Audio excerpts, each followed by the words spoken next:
আজ আবারও একটু হুন্ডাই সার্ভিস সেন্টারে গিয়েছিলাম দুর্গাচকে। একটু টাইম লাগাতে পাশে হলদিয়া সুপার মার্কেটে চলে গিয়েছিলাম। সেইখানে একটি মিষ্টির দোকান আছে, দেশপ্রাণ সুইটস। এইখানে আমি আগেও খেয়েছি, তাই আবারও গেলাম।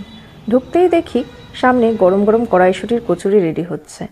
তখন বিকেল 5:30 বাজে। সিঙ্গারা আছে কিনা জিজ্ঞেস করাতে ওনারা বলেন সিঙ্গারা শেষ হয়ে গেছে। অগত্যা আমরা ভেজিটেবল চপ অর্ডার করি। তখন ওনারা আবার জিজ্ঞেস করেন ছোট না বড়। আমরা বলি বড়।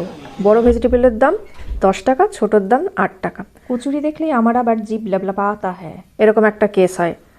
তখন আমরা 2টো করে কচুরিও অর্ডার করি, কড়াইশুঁটির কচুরি। পার পিস 8 টাকা করেছিল। কচুরিটা এতটাই গরম ছিল যে তরকারিতে ডোবাতেই আমার হাত থেকে পড়ে যায় কচুরি। উফ, কচুরি তরকারি দুটোই একদম জম্পেস ছিল। যদিও কচুরি আমার বরাবরই প্রিয়, তবে আলুর দম হলে একটু বেশি ভালো লাগতো। ওনারা কচুরির সাথে এরকম আলু দিয়ে ছোলার ডাল সার্ভ করেছিলেন। আর তারপরে আমরা নিয়েছিলাম 10 টাকা দামের এইরকম বড় ভেজিটেবল চপ। সেটাও বেশ ভালো ছিল, আমার তো খুব ভালো লাগলো।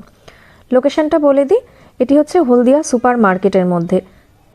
সুপার মার্কেটের মধ্যে রয়েছে বেনফিশ, এবং বেনফিশের অপোজিটে যে বিল্ডিং রয়েছে সেই বিল্ডিংয়েই রয়েছে এই দেশপ্রাণ সুইটস।